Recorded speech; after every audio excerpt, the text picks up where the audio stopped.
Bonjour François Gemène. Bonjour. Alors vous êtes chercheur FNRS à l'Université de Liège où vous dirigez l'Observatoire Hugo, Observatoire mondial des migrations environnementales. Vous êtes spécialiste des questions de géopolitique de l'environnement et membre du GIEC. Vous avez Oui. coécrit l'ouvrage, notamment l'Atlas de l'Anthropocène, qui illustre les dégradations subies par la planète. François Gemène, nos sujets du jour sont les inégalités et la solidarité. La crise de la Covid a révélé les fractures sociales, de grandes difficultés d'adaptation de populations les plus précaires, mais a révélé aussi de nouvelles solidarités, et ce d'ailleurs a priori à toutes les échelles. Est-ce qu'il y a des caractéristiques communes à la crise dans la lutte contre le réchauffement climatique et dans la lutte contre cette pandémie ? Assez peu, il y a évidemment quelques traits communs. Les deux demandent une action urgente et radicale, mais je pense malheureusement que depuis le début de la pandémie, on s'est largement laissé tromper et laissé abuser par quelques traits de ressemblance qui en fait camouflaient des différences très très profondes. Je dirais que la première différence qui me semble essentielle, c'est que le changement climatique n'est pas une crise. Une crise par nature est éphémère, laisse entrevoir un retour à la normale. Dans le cas du changement climatique, il n'y aura pas de vaccin. Le niveau de la température ne baissera pas, celui des mers et des océans non plus. Et donc, si les mesures radicales qu'on a prises contre le coronavirus ont été acceptées par une grande majorité de la population, c'est aussi parce que nous savions qu'elles étaient temporaires et qu'après cet effort, il y aurait un retour à la normale. Dans le cas du changement climatique, nous ne pouvons pas espérer de retour à la normale. C'est une transformation durable de nos sociétés qui demande donc des mesures de long terme que nous puissions tenir dans la durée. Et ce n'est pas un confinement de quelques semaines ou de quelques mois qui résoudra l'affaire. Et puis, la deuxième différence essentielle que je veux pointer, et on a vu beaucoup ces dessins de presse un peu idiots qui présentaient le changement climatique comme une sorte de deuxième vague à venir et qui viendrait à la suite de la crise de la Covid-19. Je pense que ces dessins et le narratif qui allait avec sont d'un aveuglement sans nom.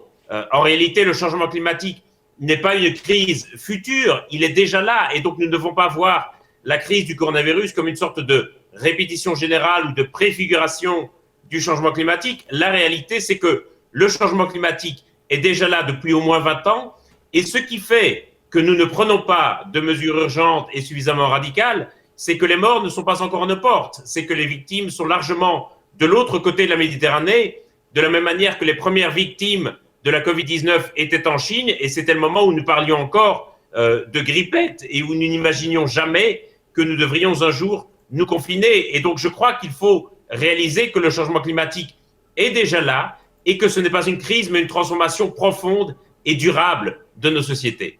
Est-ce qu'il n'y a pas quelques enseignements à tirer de la réaction que nous avons sur la crise actuelle ? Quelques petites choses qu'on pourrait peut-être garder pour se mettre un petit peu plus en action ? Je dirais davantage que des petites choses, et je pense que la crise a pour beaucoup été également une sorte de chemin de Damas qui leur a permis de réaliser l'ampleur de l'empreinte humaine sur l'environnement et la manière dont nous étions très dépendants des atteintes à l'environnement, y compris dans notre santé.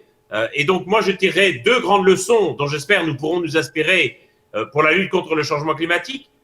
La première, c'est la réalisation qu'il nous était malgré tout possible de prendre des mesures urgentes, radicales et aussi très coûteuses. Nous avons provoqué une crise économique purement artificielle pour protéger la vie des plus âgés, des plus vulnérables, des plus fragiles dans nos sociétés. Et la deuxième leçon, je crois que c'est une leçon de solidarité qu'il faut tirer. Alors qu'on nous répétait depuis des mois, sinon des années, que désormais les vies humaines ne comptaient plus et que c'était le profit qui passait avant tout, on a quand même mis entre parenthèses toute activité économique pendant des mois et on continue aujourd'hui encore à vivre un peu au ralenti pour préserver la santé et la vie des plus fragiles dans notre société. Et donc je trouve qu'il y a là une formidable leçon de solidarité qui nous est donnée par la jeunesse, qui accepte de sacrifier une partie de ses projets, une partie de son avenir, une partie de son bien-être économique pour protéger les plus fragiles dans la société. Je trouve que l'effort, le sacrifice consenti par les jeunes n'est pas assez souligné et je le trouve absolument remarquable de solidarité. Et donc je crois que c'est une très belle leçon sur laquelle nous pouvons nous appuyer. La grande question, si on la transpose au changement climatique, c'est de savoir comment nous allons pouvoir étendre cette solidarité au-delà de nos frontières, puisqu'on sait bien que la lutte contre le changement climatique ne peut pas s'arrêter malheureusement à nos frontières nationales et que la crise du coronavirus a été gérée de façon très très nationale, presque nationaliste parfois, alors qu'il s'agissait évidemment d'une crise mondiale. Oui, finalement, il y a des leçons à tirer, individuelles bien sûr, mais à toutes les échelles aussi, y compris les plus hautes. Y compris les plus hautes, notamment par rapport à la nécessité d'une plus grande coopération internationale. Moi, ma grande inquiétude, c'est que la coopération internationale ressorte en lambeaux de cette crise, puisqu'on a vu la manière dont elle avait été gérée au niveau strictement national et qu'on voit que les frontières restent largement fermées aujourd'hui encore. François Gemenne, est-ce qu'on peut, on l'a entendu, est-ce qu'on peut se dire que cette crise finalement peut avoir des aspects bénéfiques dans le sens où on retrouve une sorte de projet commun? On se remet à penser ensemble sur quelque chose qui, là, est une réaction à court terme, mais qui va, on peut l'espérer, nous servir. Bien sûr, si nous parvenons à en tirer des leçons, je n'aime pas l'idée de dire que la crise était bénéfique. Je crois que la crise n'est bonne pour personne et je pense en particulier aux familles qui souffrent de la maladie et encore plus évidemment à celles qui ont perdu un être cher. Et donc ça a quelque chose d'un peu indécent pour ces familles de dire que finalement la crise est bénéfique. Par contre, j'espère que nous pourrons tirer des leçons de cette crise qui effectivement pourront être bénéfiques pour la société. Une enquête de Destin commun publiée la semaine dernière révèle par exemple que quasiment 7 Français sur 10 n'aspirent pas à revenir au monde d'avant, n'aspirent pas à revenir à la normale, mais au contraire aspirent à un changement de modèle, à ce qu'on a appelé parfois le monde d'après. Et donc on voit bien que cette crise a été l'occasion d'une prise de conscience pour beaucoup, sans doute de la prise de conscience des limites d'un certain modèle économique dans lequel nous vivions. Et donc, la grande difficulté aujourd'hui, je crois, cela va être non pas seulement de tracer un horizon commun, mais aussi de baliser le chemin qui nous mène jusqu'à cet horizon. On a, quelque part, cet horizon du monde d'après qui a été imaginé, rêvé et décrit. La grande question, je crois, aujourd'hui, c'est de savoir comment on y arrive et comment on balise le chemin. Moi, j'ai l'impression qu'il y a aussi comme un hiatus, parce qu'effectivement, on parle beaucoup de monde d'après. 70% des Français, selon un sondage, parlent du monde d'après et pensent qu'il ne faut pas revenir au monde d'avant. Sauf qu'on a l'impression aussi que quand on leur met en face des idées, des propositions pour changer, parfois radicalement leur mode de vie, là, on n'est plus dans les 70%. Court terme, long terme, comment on peut le comprendre ?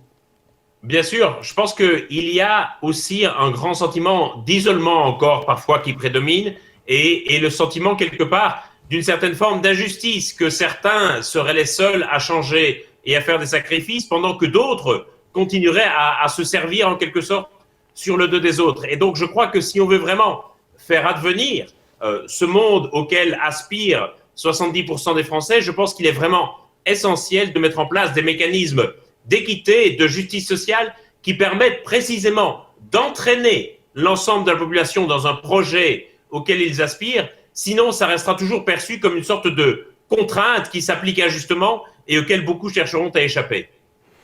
François Gemenne, on a des questions d'internautes. Une question de Marco. François Gemenne, vous êtes enseignant. Quelles sont, selon vous, les compétences et les connaissances à acquérir pour être en capacité d'agir et être porteur de la transition écologique nécessaire ? Je dirais qu'il y a 2 priorités qui me semblent essentielles. La première, c'est de revaloriser, de refinancer massivement l'enseignement et la recherche en France.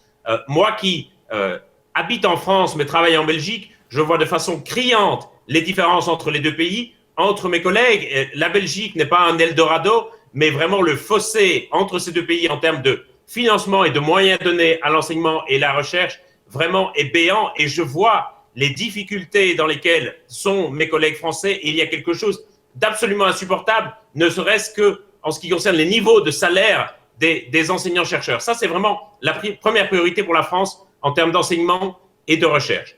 La deuxième priorité, à mon sens, c'est de déconstruire complètement la manière dont, dans les universités, nous avons produit et enseigné les connaissances. Nous avons toujours séparé jusqu'ici les sciences naturelles des sciences sociales.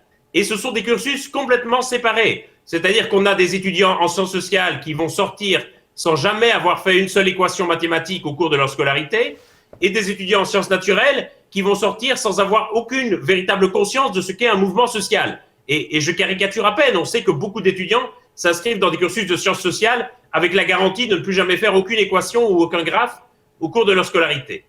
Je crois que cette idée de séparer sciences naturelles et sciences sociales, aujourd'hui, n'a plus de sens. À l'heure de l'Anthropocène, qui nous dit précisément que la Terre et le monde ne sont plus qu'une seule entité, je pense qu'il faut véritablement pouvoir amener les étudiants à travailler sur des sujets de façon pluridisciplinaire et ne plus les cantonner dans des disciplines. Et donc, je pense qu'il faut revoir radicalement la manière dont nous avons organisé la recherche et l'enseignement. Mais pour cela, je le répète, il faudra un financement conséquent, il faudra faire de ces questions une vraie priorité au niveau national.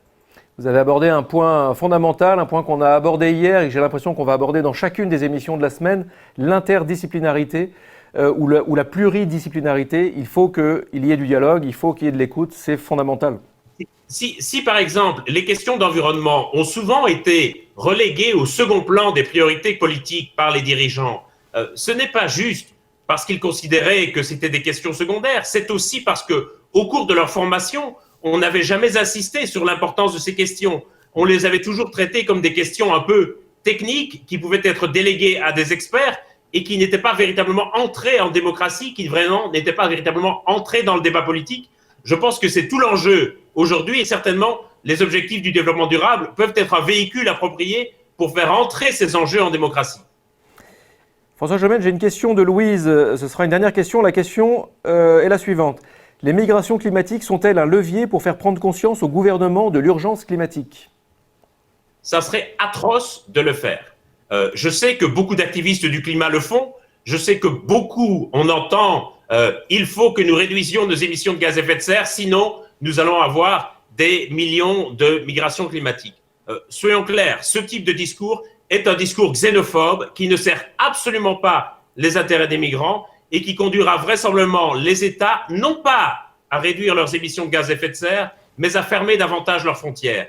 Et donc, je ferai vraiment très attention avec ce type de discours d'instrumentalisation des migrations qui présentent les migrations comme un risque ou comme une menace future, alors que ces migrations existent déjà aujourd'hui. Déjà aujourd'hui, le changement climatique est un des premiers facteurs de migration et de déplacement dans le monde, et que ce sont des migrations qui demandent aujourd'hui des réponses politiques plutôt que d'agiter les migrants comme des épouvantails pour faire peur aux États et aux populations dans l'espoir de les convaincre de réduire leurs émissions de gaz à effet de serre. Je sais que ce discours est bien intentionné, mais vraiment, l'enfer est pavé de bonnes intentions. Vous qui êtes au GIEC également, finalement, est-ce que vous constatez également cet engagement, nouveau ou pas, ou accéléré ou pas avec la crise, dans les autres pays, en Belgique par exemple d'ailleurs ? Oui, certainement. Et d'ailleurs, les sondages d'opinion qui sont réalisés montrent que c'est un souci qui est très largement partagé, en tout cas au moins par les Européens et certainement aussi dans d'autres pays. Je me souviens avoir vu notamment des sondages aux États-Unis qui montraient un sentiment similaire.